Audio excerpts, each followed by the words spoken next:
Hello students, this is the fourth video of our poem Keeping Quiet. In the earlier three videos, we have already covered the central idea of the poem, the themes which have been emphasized by the poet in the poem, and the tone of the poem. With that, we have also covered the explanation of the first three paragraphs of the poem. In this particular video, we would be covering the explanation of the rest of the paragraphs and the poetic devices used by the poet in the poem. Let's now move towards the next paragraph. In this paragraph, the poet wants to clarify to his readers that when he asks them to stop from saying or doing anything, he does not want anyone to become a non-active person. Because a non-active person is a person who remains idle and does not do anything. But here by inactivity, he means that we should stop and see the consequences of our deeds. We should analyze the result of our actions. The poet does not want to see people being killed due to their greed for money and expansion of their territories in business. Further, he says that people are continuously working to achieve their task without even thinking about their results. They are in fear of death and therefore they want to achieve most of the things before their death. Here the poet urges all these people to stop for a while and take some moment to relish on or to appreciate what they have achieved till now in their life. Everyone here is living a life and wants to achieve various after the other, and this process does not stop, it is continuous. But now the poet says that it is the time to stop and see what has been achieved and what should be enjoyed. Whatever we have achieved, is it really enjoyable? Is it giving happiness to us? This is what poet wants us to know. This will help us skip the sadness which has become so prominent in our lives that it does not end. It is constant in our lives. The sadness of not enjoying what we have achieved and the greed to achieve what next is in the list to be achieved is the only reason that we have failed to live our life and we have failed to be alive even for a moment. Let's now go towards the paragraph and understand each and every line. In the first line where the poet says, if we were not so single-minded, in case if we were not so selfish about keeping our lives moving, in case if we ever tried to understand how we have harmed others, in case if we would have ever got time to know that we have been so selfish that for our own self-concern and to live our lives, we have been killing other people, we have been killing animals, we have been destroying the environment which gives us food, shelter and life. In case if we were not so selfish to understand all these things, and for once could perhaps a huge silence might interrupt the sadness. And the sadness that we are dealing with today is the result of just moving with a self motive. Just moving in our lives being a selfish person. All this sadness is the result of our greed, is the result of human beings being selfish. But in this moment when everyone would be silent, therefore this word huge silence is used over here, because everyone in this moment silence, and this may interrupt our sadness that we are dealing with, which every person is dealing with, of never understanding ourselves. And the sadness was for the reason that we never tried to understand ourselves. We were always doing something that we were told to do or we were forced to do. We never tried to understand what we actually wanted in life, what gave us happiness. We were just afraid of dying, that if we'll not be a part of this race, if we'll not achieve money, we'll die. And therefore, out of fear, we kept doing things, but we failed to analyze what gave us happiness. And this was the result for our sadness and of threatening ourselves with death. I have just explained you right now that because we all were afraid of death, we all thought that in case if we'll not earn money for ourselves and for our family will die, we'll not have food to eat. But in this process, we fail to understand what we wanted. If we did not achieve good marks in our examination, we would have to face the embarrassment, and therefore I should commit suicide. This is what the thought in most of the minds these days, in most of the young minds. Most of the young minds are not aware of what they want to do, what is their wish. They follow the trend blindly. They are on Insta, they are on Facebook, they are on WhatsApp, but then do they really understand why they want to be there, or what is the reason they need to use this platform? They are just using it because others are using it. They do it because they are a part of a trend. They want to be the part of what other people are doing. So this is the reason the poet emphasizes on being silent for a moment and understand what we actually want to do in our lives. Now we'll talk about all these lines critically. Let's see what the critical appreciation of this particular paragraph says. Now, these are perhaps among the most insightful of the lines in the poem, where a blunt is something which is not modified.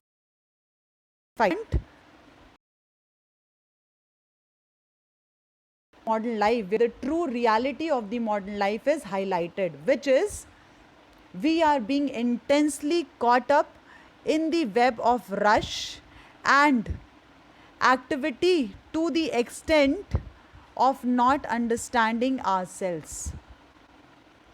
It is a tragedy of the modern world where people are too busy to live. If everybody keep quiet for a single moment, this silence will interrupt the sadness of being too busy to understand ourselves. We will get time to know our own self. Our inability to keep quiet results in our failure to understand ourselves and understand the feelings of others. In this monotonous rush of life, individuals are threatened with death and they fail to keep quiet. And they find flaws in others. They fight with others in order to survive. Thus, they threaten each other with wars. Therefore, this silence for some time is very much needed to not only introspect ourselves, but also it will help us in reaching to a soothing silence that can heal the wounds of humanity that have been created by humans themselves. So this is what the critical analysis of the paragraph says. Let's now move to the last paragraph of our poem.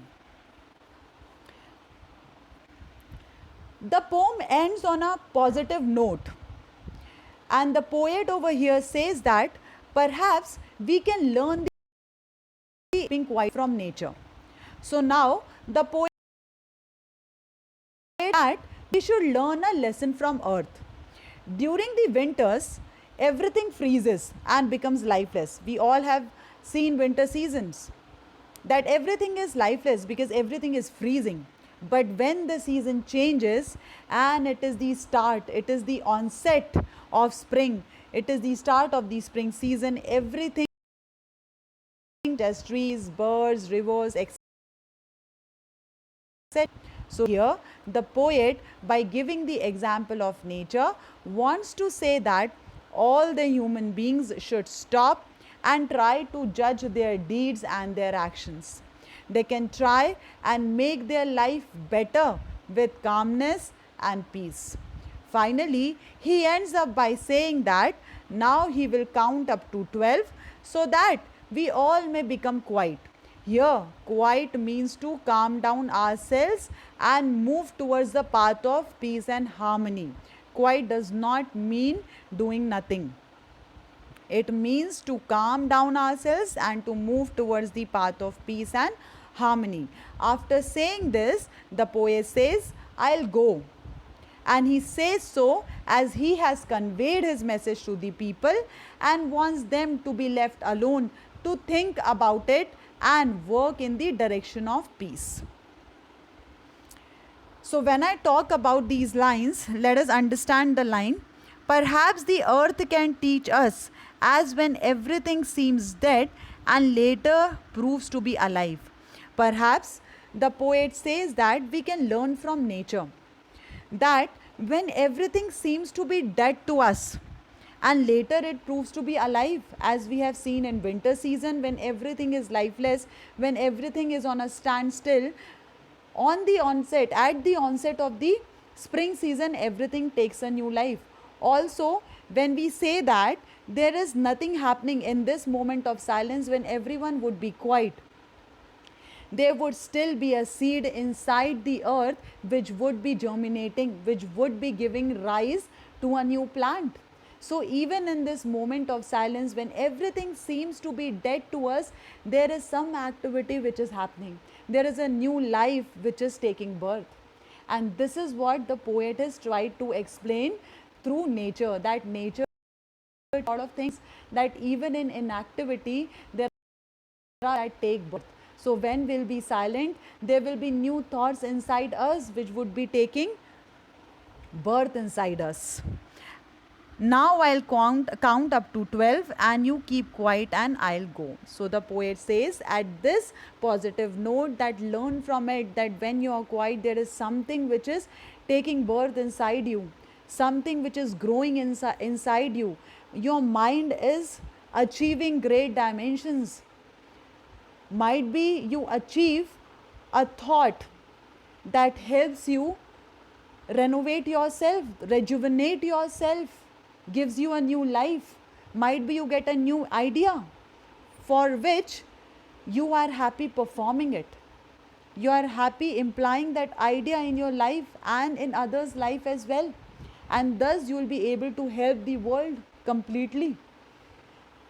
On this positive note, when the poet gives you the true meaning of being silent, he says that now I am going to start counting till 12 and I leave from here and you continue your introspection. Now, when I talk about these lines critically, the poet highlights a very important fact, which is mere movement and rush should not be confused with life.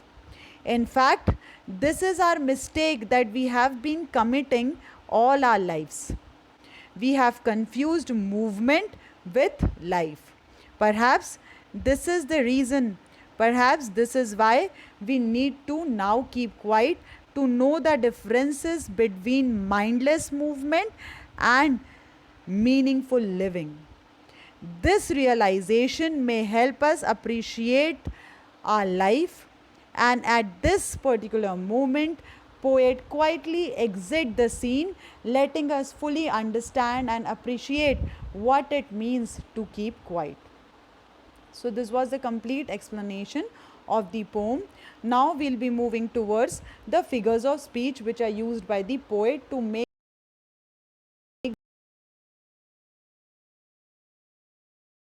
over here is metonymy. Now what is metonymy? Whenever the word is used to describe another thing which is closely linked to that is metonymy. We have already gone through metonymy in our previous classes. Whenever we use a word to describe the other thing, for example, when we say pen is mightier than the sword, pen over here means written words and sword over here means the military force.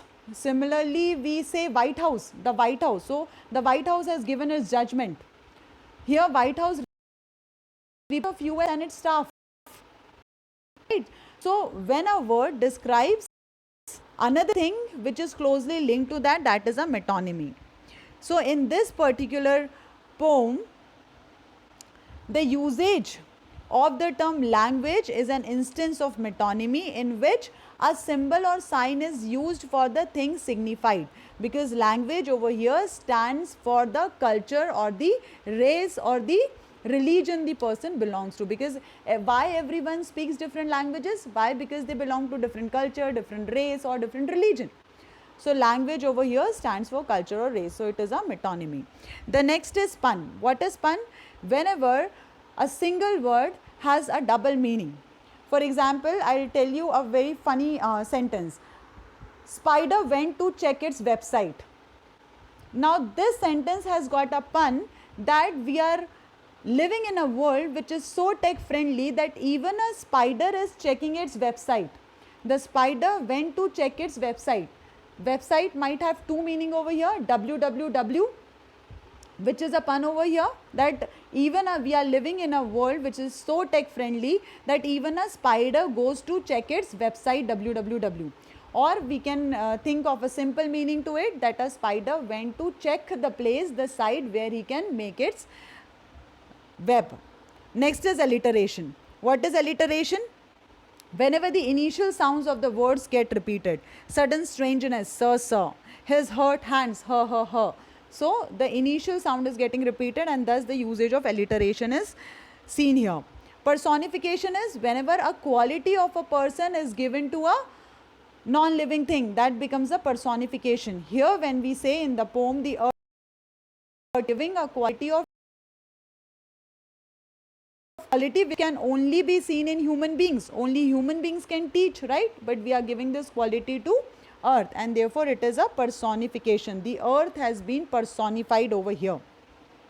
When we talk about an extended metaphor can be found in the lines, perhaps the earth can teach us as when everything seems dead and later proves to be alive. Here, the stillness which Neruda advocates is being compared to the stillness of winter.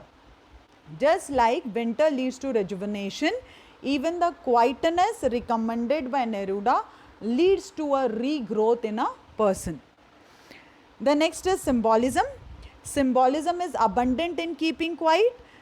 Fisherman and whale stands for oppressor and oppressed respectively. Here fisherman is the oppressor, the one who is oppressing the people, and the whale is the oppressed, those people who are exploited maybe by the government or by their upper authorities. So the poet has used fisherman and whale to talk about the condition of oppressor and oppressed respectively. Salt gatherer is a symbolic of humanity, whereas clean clothes symbolizes peace. So this is the symbolism used in the poem. The next is antithesis. What is antithesis? When two opposite ideas are put together in a sentence to achieve a contrasting effect. For example, now we will count to 12 and we will all keep still. In the first line, the poet says that we'll count till 12. And in the very next line, he says that we'll keep quiet. So at one place there is activity and in one place there is no activity. So two contrasting ideas are present. When everything seems dead and later proves alive, it means that things have taken, they are alive. So again, dead and alive are two ideas which have been put together in the same sentence. So again it becomes a. So this was all about the figures of speech of the poem. In our next video, which would be the last video of this poem, we would be covering the critical analysis of the poem and the conclusion. That would be a short video which would be completing this complete poem. Thank you children. I hope you had a happy learning.